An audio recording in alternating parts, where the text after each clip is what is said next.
Since we're going to be in the area of inequalities, we need to go over the inequality symbols. So first one up are the less than or greater than symbols, and these use parentheses. This is what you used in high school, and I will not accept these in this class.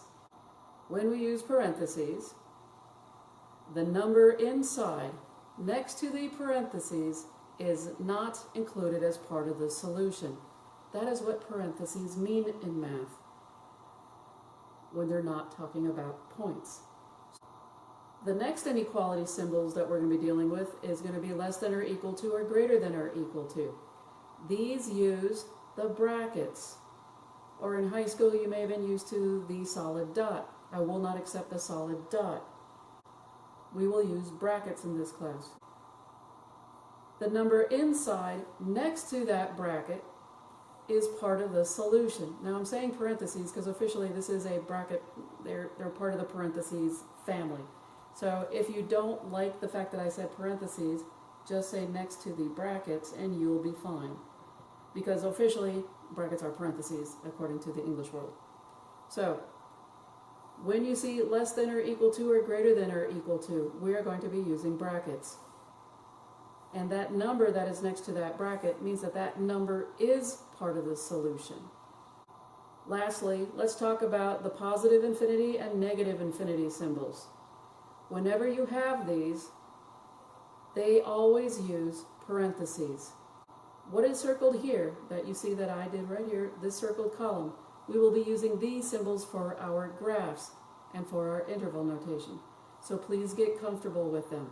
We will not be using this closed dot or open circle. We are going to be discussing the linear inequality in one variable.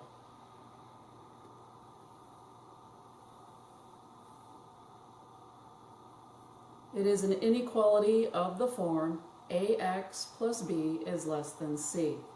Notice there is only one variable. Normally it is x, but in my world it becomes all sorts of variables. Now, they normally will give you just one inequality symbol, understanding that it still represents any one of the four. So they only show it one because it's redundant in a book and it takes up too much ink. So having one written represents all of the other three. So what do A, B, and C represent? A, B, and C belongs, that's what this symbol means. One more time, it's like a U with a line going through it. That means belongs to the set of real numbers. That's what this double stroke R means. And another thing about this definition, A cannot be 0. If A is 0, then you're just looking at numbers greater than or equal to, and that's going to be true or false. So A cannot be 0 on these types of problems. Because we are in one variable, the graph will be just a regular singular number line, the x-axis only. One variable, one number line. Two variables, now you're graphing in the xy plane. But we are only having one variable. I do want to go over high school notation versus college notation. In high school, you may have used this lovely open circle and then shaded the graph.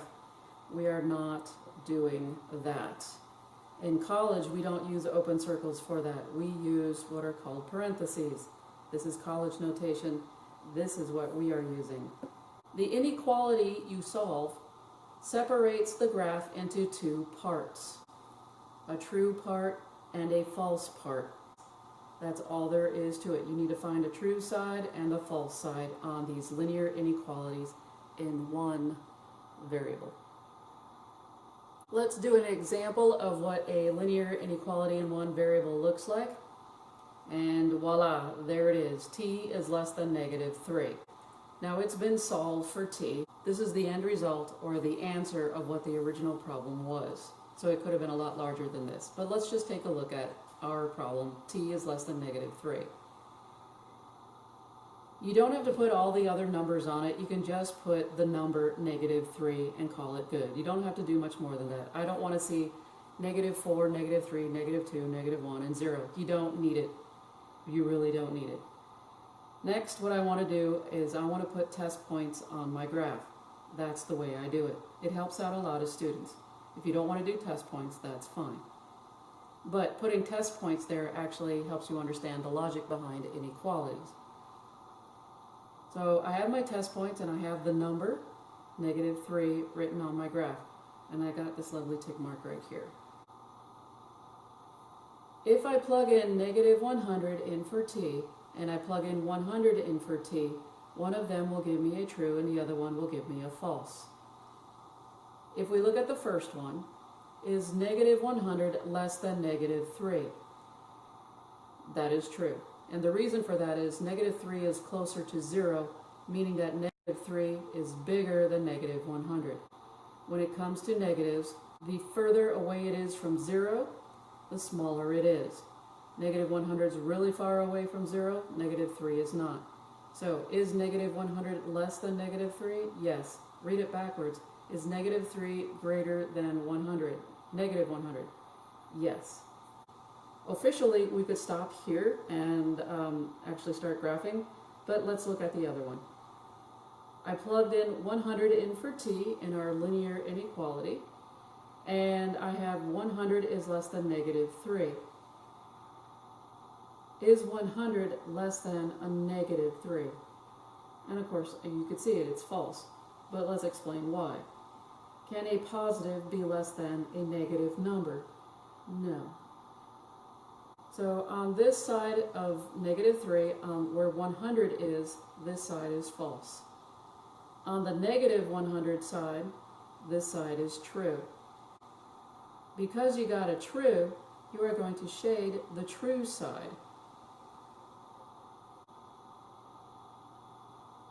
From -3 on the -100 side, you are going to be shading all the way to the arrow.